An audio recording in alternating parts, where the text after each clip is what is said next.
Welcome learners. I am Dr. T. Gangaram, lecturer in statistics, SVA Government College, Srikalahasti. ఈ video లెక్చర్లో మనము ASO exam reality and strategy discuss చేద్దాము. ఇక్కడ ఈ proverb చూడండి, early bird catches the worm. అంటే తొందరగా నిద్రలేచిన పక్షి దానికి ఆహారాన్ని తొందరగా సంపాదించుకుంటుందని. మనము ఈ ఎడ్యుకేషన్ పరంగా, ఈ వీడియో పరంగా దీన్ని ఎలా చూడాలంటే, తొందరగా మనం ప్రిపరేషన్ స్టార్ట్ చేసిన వాళ్ళు మీ గోల్ అనేది తొందరగా అది అచీవ్ అయ్యేదానికి ఎక్కువ అవకాశం ఉంటుంది. ఇక్కడ నా అబ్జర్వేషను, నెల రోజుల్లో నా అబ్జర్వేషను కొంత సీరియస్‌నెస్ ఉందా లేదా అందరిలో అనేది నాకు అర్థం కావడం లేదు. వేరే పాపులర్ యూట్యూబ్ ఛానల్స్‌లో కూడా నేను చూస్తున్నాను. కానీ వాటిల్లో కూడా లైవ్ స్ట్రీమింగ్ అప్పుడు బిలో 100 మెంబర్సే చూస్తున్నారు. తర్వాత స్లోగా అది పెరుగుతా ఉంది. కాబట్టి నా దగ్గర అయితే నేను ఆహ్, వ వ మార్చి 25వ తారీఖు ఫస్ట్ వీడియో చేశాను. 18వ తేదీ నోటిఫికేషన్ వచ్చిన తర్వాత ఆల్రెడీ మన దగ్గర కోచింగ్ తీసుకునే వాళ్ళకి కూడా చెప్పున్నాను. మా దగ్గర చూసే వాళ్ళకి కూడా. ఈ పవన్ స్టాటిస్టిక్స్ అని ఆయన బాగా చెప్తున్నాడు. ఆయన వీడియోలు చూసి నేను మనం కూడా చేద్దాము అనుకోని స్టార్ట్ చేశాను. ఎందుకంటే నా దగ్గర కంటెంట్ ఉంది కాబట్టి, మెటీరియల్ ఉంది. ఆల్రెడీ ఇది 2, 3 సార్లు చేసినాను కాబట్టి. నా గూగుల్ ఫామ్‌లో 66 మంది రిజిస్టర్ చేసుకున్నారు. అందులో 37 మంది దాకా ఈ ఇదివరకు ఏపీపీఎస్సీ ఎగ్జామినేషన్స్ రాసుకున్న వాళ్ళే ఉన్నారు. కానీ వాళ్ళలో కూడా ఎక్కువ మంది ఈ ఈ వీడియోస్‌ని ఫాలో అవుతున్నారా లేదా చూడడం నాకు తెలియడం లేదు. 5 యూనిట్లకి నేను స్టాటిస్టిక్స్ పరంగా వీడియోలైతే చేసేసాను. మిగతా కంటెంట్‌కి కూడా మీ సీరియస్‌నెస్‌ని బట్టి చూద్దాం అనుకుంటా ఉన్నాను.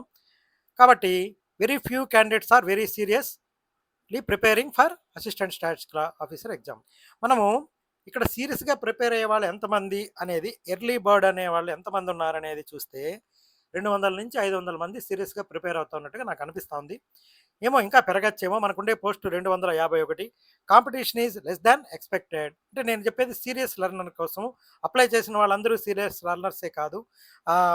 ఏదైనా యాప్ తీసుకున్నంత మాత్రాన, యాప్‌లకి డబ్బులు కట్టేసినంత మాత్రాన సీరియస్ లెర్నర్ కాదు.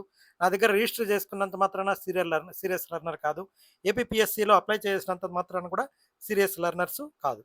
మనకు ఆపర్చునిటీ ఎక్కువగా ఉంది. ఇది మీకు గోల్డెన్ ఛాన్స్ అనమాట. ఎందుకంటే అసిస్టెంట్ స్టాటిస్టికల్ ఆఫీసర్ పోస్ట్ అనేది ఒక ఇండిపెండెంట్‌గా ఉంటుంది. ఇది 10 ఏళ్ళకి ఒకసారి గాని నోటిఫికేషన్ రాదు. ఫస్ట్ 95లో ఎక్కువ నోటిఫికేషన్ జరిగింది. మన సీఎం గారు చంద్రబాబు నాయుడు గారు వచ్చిన కొత్తల్లో ఈ ప్లానింగ్ మీద ఆయనకి ఎక్కువ ఇంట్రెస్ట్ ఉంది. డేటా మీద ఎక్కువ డిపెండ్ అవుతారు కాబట్టి. ఇప్పుడు కూడా ఈ స్వర్ణాంధ్ర విజన్ 47 అని చెప్పేసి ఆయన వర్క్ చేస్తున్నారు కాబట్టి, ఈ పోస్టులు అయితే ఖచ్చితంగా ఫిల్ అవుతాయి. వీటి మీద ఏ రకమైన అనుమానం పెట్టుకోవాల్సిన అవసరం అయితే లేదు మనకు. మొత్తము ఈ 2023 నుంచి సింగిల్ మేజర్ సిస్టమ్ వచ్చిన తర్వాత మ్యాథమెటిక్స్, స్టాటిస్టిక్స్, కంప్యూటర్ సైన్స్ చదివే వాళ్ళు లేకుండా పోయారు. ఓన్లీ సింగల్ మేజర్ వచ్చింది కాబట్టి 2023 తర్వాత స్టాటిస్టిక్స్ చదివే వాళ్ళు మన రాష్ట్రం మొత్తం మీద చాలా తగ్గిపోయారు. అంతకుముందు ఉండేవాళ్ళే ఉండాలి. మిగతా కోర్సుల కోసం చేస్తూ కామర్స్ వాళ్ళు గాని, లేదా ఆర్ట్స్ వాళ్ళు గాని, వాళ్ళలో స్టాటిస్టిక్స్ ఒక సబ్జెక్ట్‌గా చదివిన వాళ్ళు మాత్రమే మనం ఒకవేళ చూసుకుంటే 10,000 మంది అప్లై చేశారు. ఈ డీటెయిల్స్ అన్నీ కూడా మీరు అప్లై చేసిన తర్వాత బిఫోర్ ఎగ్జామినేషన్ మనకు తెలిసిపోతాయి. మాక్సిమం మార్క్స్ సపోజ్ నేను 200 వచ్చితే మాక్సిమం మార్క్స్ వస్తాయి అని అనుకుందాము మనము దీనికి సపోజ్. అప్పుడు మీన్ మార్క్స్ 100 ఉంటాయని, ఇవంతా అజంప్షనే. కొంచెం మాక్సిమం మార్క్స్ పెరిగాయనుకోండి, మీన్ మార్క్స్ కూడా మనకు మారుతాయి. నార్మల్ డిస్ట్రిబ్యూషన్ ఫాలో అవుతుందనే అజంప్షన్‌తో మనం చేసామంటే మీన్ 100, ఇక్కడ వేరియబిలిటీ మనం స్టాండర్డ్ డీవియేషన్ 20 తీసుకున్నామంటే most of the students score around the mean అనమాట. మనకు 100కి అటు ఇటునే ఎక్కువ మంది స్కోర్ చేసే అవకాశం ఉంటుంది. Very few score extremely high or extremely low. Extremely high అంటే మీరు పోస్ట్ కావాలంటే మొత్తం అప్లై చేసిన వాళ్ళలో 2.5% లోపల టాప్‌లో ఉండాలన్నమాట. Move into the top area of the distribution. చూద్దాం మనము. ఇప్పుడు ఇది మాక్సిమం 200 మార్క్స్‌కి మీన్ మార్క్స్ 100 అనుకోని చెప్తే, మనకు 68% of the students total apply చేసిన వాళ్ళలో 80-120 మార్కుల వరకు వచ్చిన వాళ్ళు ఉంటారన్నమాట. అదే 95% తీసుకున్నామనుకోండి, అంటే త్రూ సిగ్మా కంట్రోల్ లిమిట్స్ ఇవి 95% ఉంటారు. వాళ్ళ సంఖ్య ఈ mu plus or minus 2 sigma యేసుకుంటే 60-140 వరకు. ఇది మాక్సిమం అనమాట. ఇక్కడ 99.7% ఆఫ్ ది టోటల్ క్యాండిడేట్స్ ఈ రేంజ్‌లో కవర్ అయిపోతారు. 40-160 వరకు వచ్చిన మార్కుల్లో. ఇదేందిది మాక్సిమం 200 వచ్చిన వాళ్ళు. అంటే మనకు 140 కన్నా ఎక్కువ వచ్చిన వాళ్ళు మనం గాని తెచ్చుకోగలిగితే టాప్ స్కోరర్ అవుతాము. మాక్సిమం మార్క్స్ 200 అయ్యి ఆ క్వెషన్ పేపర్ స్టాండర్డ్ ఎలా ఉంటుంది? టఫ్‌గా ఉందా? మామూలుగా ఉందా? అనే దాన్ని బట్టి ఉంటదనమాట. కాబట్టి only top performance fall +2 sigma control means 2.5 top candidates ఉంటారనమాట. ఈ క్యాండిడేట్స్‌లో 2.5 క్యాండిడేట్స్ అంటే 250 సరిపోతారు కదా! అంటే మన కేటగిరీలో, మన జనరల్ కేటగిరీలో గాని, బీసీ గాని, ఎస్సీ గాని, ఎస్టీ గాని ఏ కేటగిరీలో తీసుకున్నా మనము టాప్ 2.5లో ఉండేదానికి ప్రయత్నం చేయాలి. కాబట్టి డైరెక్ట్ సెలక్షన్ ఆపర్చునిటీ మీకుంటుంది.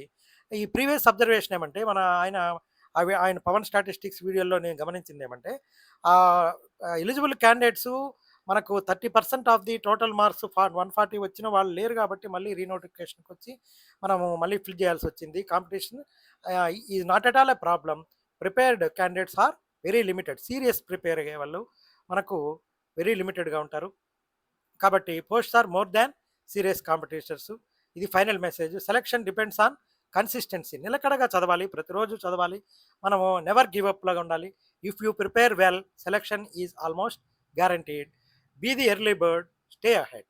మనం ఈ నార్మల్ డిస్ట్రిబ్యూషన్ కర్వ్స్ కొన్ని చూద్దాము. పర్ఫార్మెన్స్ డిస్ట్రిబ్యూషను ఇది జనరల్గా typical grade bell typical grade bell curve అనమాట. ఇది చూడండి, టాప్ ఏ గ్రేడ్ వచ్చిన వాళ్ళు 2.5% ఉంటారు. లాస్ట్‌లో ఎఫ్ గ్రేడ్ వచ్చిన వాళ్ళు ఇక్కడ 2.5% ఉంటారు. మనం చూసాం కదా! వాటిల్లో ఎక్కువ మీన్ మార్క్స్‌నికి అరౌండే ఎక్కువ మంది ఉంటారు. ఇట్లాంటి వాళ్ళనమాట. వీళ్ళు మళ్ళీ మళ్ళీ ఎగ్జామ్స్ రాస్తూ ఉండి ప్రాక్టీస్ వచ్చిన తర్వాత మళ్ళీ ఈ గ్రేడ్‌కి రావడం, ఇట్లా రావడం అనేది జరుగుతుంది. కాబట్టి ఎక్సలెంట్ పర్ఫార్మెన్స్ అనేది ఇలా ఉంటుంది. రకరకాలుగా ఉంది చూడండి, మీకు క్లియర్‌గా ఇచ్చేదాని కోసం ఇచ్చాను. క్లియర్‌గా ఉంది. ఇక్కడ 98% టాప్‌లో ఉండాలి మనం. అంటే 99 పర్సెంటైల్‌లో ఉండాలి మనం. 99 98, 97 పర్సెంటైల్‌లో గాని మనకు టోటల్ వాళ్ళలో గాని ఉంటే మనకు పోస్ట్ అనేది గ్యారంటీగా మనం ఎక్స్‌పెక్ట్ చేయొచ్చు. క్లియర్‌గా అర్థం చేసుకోండి. Normal percentage distribution. కాబట్టి ఇక్కడ ఏ గ్రేడ్ వాళ్ళు ఓన్లీ 2% ఉంటారు. మనం ఆ 2%లోకెళ్ళాలి. అది ఎలా వెళ్ళగలుగుతాం మనము? కన్సిస్టెంట్‌గా ఇప్పటి నుంచి మేల్కొని చదివితే తప్ప ఇది కంప్లీట్ అవ్వదు. కాబట్టి నా పర్సనల్ ఎక్స్‌పీరియన్స్ కూడా మీతో షేర్ చేసుకుంటాను. చూడండి, మాకు నోటిఫికేషను లెక్చరర్ డీఎల్ నోటిఫికేషన్ 2009లో వచ్చింది. నాకది 2010లో తెలిసింది. ఇది రకరకాలుగా దానికి క్వాలిఫికేషన్‌కి సంబంధించి ఏజ్ రిలాక్సేషన్ కోసం వాటికి. నాకు అప్పటికే 34 ఏళ్ళు దాటిపోయినాయి. ఇంక నేను ఆశలు వదులుకో ఉన్నాను. మళ్ళీ 5 ఏళ్ళు పెంచారు 39 ఏళ్ల వరకు కాబట్టి. నేను ఉద్యోగానికి అప్లై చేసే టైంలో 72లో పుట్టాను నేను. అప్పటికి నాకెంత వయసు 37 ఏండ్లు మీరు చూడండి కావాలంటే. కాబట్టి అప్పుడు అప్లై చేశాను. ఎవరో చెప్పారు వచ్చి అప్లై చేద్దాము, చూద్దామని. అప్పటికే నేను దేవస్థానం కాలేజీల్లో టీటీడీ కాలేజెస్‌లో కాంట్రాక్ట్ లెక్చరర్‌గా వర్క్ చేస్తున్నాను. మా ఫ్రెండ్ విజయ్ కుమార్ అని చెప్పేసి మా బ్రదరు, ఆయన తీసుకెళ్ళాడు నన్ను. ఆ రూ. 145 కూడా ఆయనే కట్టాడు. నవంబర్ 10వ తారీఖు 2010 సంవత్సరం నేను ఎగ్జామినేషన్ ఫీజు పే చేశాను. అప్లికేషన్ ఫిల్ చేశాను.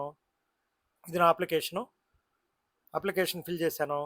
తర్వాత ఇది టోటల్‌గా మనం జోన్ ఆ డీటెయిల్స్ అంతా అప్పట్లో ఉండింది. ఇప్పుడు వేరే మెథడ్ ఏమైనా ఉంది. మాకు ఎగ్జామ్ ఎప్పుడు జరిగింది చూడండి. ఒక సంవత్సరం తర్వాత ఇంచుమించుగా 10 నెలల తర్వాత ఆగస్టు 14, 2011 సంవత్సరం జనరల్ స్టడీసు. ఆ తర్వాత స్టాటిస్టిక్స్ మధ్యాహ్నం అదే రోజు మధ్యాహ్నం జరిగింది.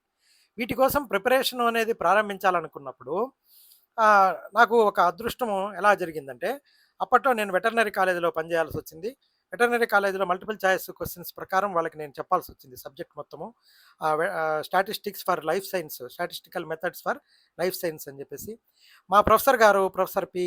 బాలసుబ్రహ్మణ్యం గారు మా గైడు. ఆయన జూన్ 10వ తారీఖు అంటే 2011 సంవత్సరం మాకు కాంట్రాక్ట్ లెక్చరర్స్ అంటే బ్రేక్ ఉండేది. అప్పుడు బ్రేక్‌లో ఉన్నాను. ఈ సబ్జెక్ట్ అయితే కొంచెం అవేర్‌నెస్ ఉంది గానీ, ప్రోగ్రామ్డ్ స్టాటిస్టిక్స్ బాగా చదివేవాడిని. ప్రతి బిట్టు ఆన్సర్ చేసేవాడిని. అప్పుడు ఆయన ఫోన్ చేసి, మరి నేను ప్రీవియస్ క్వెషన్ పేపర్సు జిరాక్స్ కాపీలన్నీ గూడా ఏపీపీఎస్సీవి, పీజీ ఎంట్రన్స్ ఎగ్జామినేషన్‌వి తిరుపతిలో బాలాజీ కాలనీలో పలానా జిరాక్స్ షాప్‌లో ఇచ్చున్నాను. వెళ్లి రూ. 150 ఇచ్చావంటే ఆయన జిరాక్స్ చేసిస్తాడని చెప్పాడు. ముందు అవి తెచ్చుకున్నాను. అది స్టార్టింగ్ పాయింటు. అప్పుడే స్కూల్స్ 12వ తేదీ స్టార్ట్ అవుతున్నాయి. జూన్ 12వ తేదీ. మా ఫ్రెండ్ ఎస్‌వి కమల్‌నాథన్ అని చెప్పేసి ఆ జనరల్ స్టడీస్ క్వెషన్ పేపర్ చూశాను. ఇటీవల జరిగిన జనరల్ స్టడీస్ క్వెషన్ పేపర్స్ విజేత కాంపిటీషన్స్‌వి బుక్ లాగున్నాయి. కొన్ని రీసెంట్‌గా జరిగినవి ఆ సంవత్సరం, ఆ ముందు సంవత్సరం జరిగినవన్నీ వాళ్ళు అమ్మారు. తెచ్చుకొని చూస్తే చాలా కష్టం అనిపించింది. మన వల్ల అవుతుందా? సబ్జెక్ట్ అయితే 150 మార్కులు మనం ఏదో చేయగలుగుతాం గానీ, మాకు మొత్తం 500 మార్కులకి సబ్జెక్ట్‌లో 150 మార్కులు ఒక్కొక్క క్వెషన్ 2 మార్కులకుంటాది. జనరల్ స్టడీస్ 150, 50 మార్కులకి ఇంటర్వ్యూ. నాకు 500 మార్కులకు గాను 331 వచ్చాయి. నేను థర్డ్ పర్సను. నా ముందు వచ్చిన అతనికి 341 కుళ్ళాయ స్వామి అని చెప్పి అనంతపురం ఆర్ట్స్ కాలేజీలో పనిచేస్తున్నాడు. అదే అనంతపురం ఆర్ట్స్ కాలేజీలో పనిచేస్తున్నాడు చంద్రశేఖర్ రెడ్డి అని, ఆయనకి 361 మార్కులొచ్చాయి. కాబట్టి మేము ముగ్గురం టాప్ చంద్రశేఖర్ రెడ్డి, కుళ్ళాయ స్వామి, నేను 360 ప్లస్ 340, 331 నాకొచ్చింది. కాబట్టి ఇప్పుడు ఇది ఆ ప్రిపరేషన్ అనేది జనరల్ స్టడీసు, ఆ సోషల్ సైన్స్ బుక్స్ తెచ్చిచ్చాడు. స్కూల్ స్టార్ట్ అయిన తర్వాత 6వ తరగతి నుంచి 10వ తరగతి వరకు. ఆహ్, ఆ 2 నెలల పాటు జూను 10వ తారీఖు నుంచి జూలై, ఆగస్టు వరకు మిగతా వాళ్ళెవరు నమ్మకపోయినా అప్పుడు సకల జనుల సమ్మె అని చెప్పేసి సివియర్‌గా జరుగుతా ఉంది. ఎగ్జామ్ జరుగుతుందో జరగదో అని చెప్పేసి ఫ్రెండ్స్ అంతా గూడా నాకన్నా తెలివైన వాళ్ళు, నాకన్నా బాగా పాఠం చెప్పగలిగే వాళ్ళున్నా గూడా వాళ్ళ ప్రిపరేషన్ అనేది అంత సీరియస్‌గా తీసుకోలేదు. ఆ తర్వాత సెలక్షన్ అయ్యి ఏదో సర్టిఫికేట్స్ అప్‌లోడ్ చేయమన్నారు. తర్వాత ఇంటర్వ్యూ మాకు నవంబర్ 16వ తారీఖు ఆ 50 మార్కులకి ఇంటర్వ్యూ జరిగింది. ఆ తర్వాత సర్టిఫికేట్ వెరిఫికేషన్ కోసం అని చెప్పేసి డిసెంబర్ 21వ తేదీ వాళ్ళు రమ్మని చెప్పారు. డిసెంబర్ 23వ తారీఖు అపాయింట్మెంట్ ఆర్డర్ వచ్చింది. డిసెంబర్ 24వ తేదీ కడప ఆర్ట్స్ కాలేజ్‌లో నేను జాయిన్ అయిపోవడం జరిగిందనమాట. కాబట్టి ఇవన్నీ నేను ఈ 30 డేస్‌గా ఇంచుమించుగా 33 వీడియోసు నేను మీకు షేర్ చేశాను. నా టైం అంతా స్పెండ్ చేసి. మా ఫ్రెండ్‌తో ఇవన్నీ షేర్ చేసుకుంటే ఆయనన్నాడు, "మనం ఏది ఫ్రీగా చేయకూడదు సార్. మీరు ఏదైనా ఫీజ్ పెట్టండి. సీరియస్ లెర్నర్స్‌కి ఫీజ్ ఏదైనా పెట్టండి" అంటే, అందుకనే ఇప్పుడే డిసైడ్ అయ్యాను ఫీజ్ పెట్టాలని. మీరు ఇదే విధంగా సీరియస్‌గా ప్రిపేర్ అయ్యి, మీరు మీ అపాయింట్మెంట్ ఆర్డరు నా వాట్సాప్ నంబర్‌కి పెట్టండి. అదే మీరు నాకిచ్చే fees. I wish you all the best. Thank you. మనలో జాతిరత్నాలుంటారు కొంతమంది. మీ వాట్సాప్ నంబర్ తెలీదు సార్ నాకంటారు. వాట్సాప్ నంబర్ ఏదో రకంగా మీరు తెలుసుకోవచ్చు. I wish you all the best. Thank you.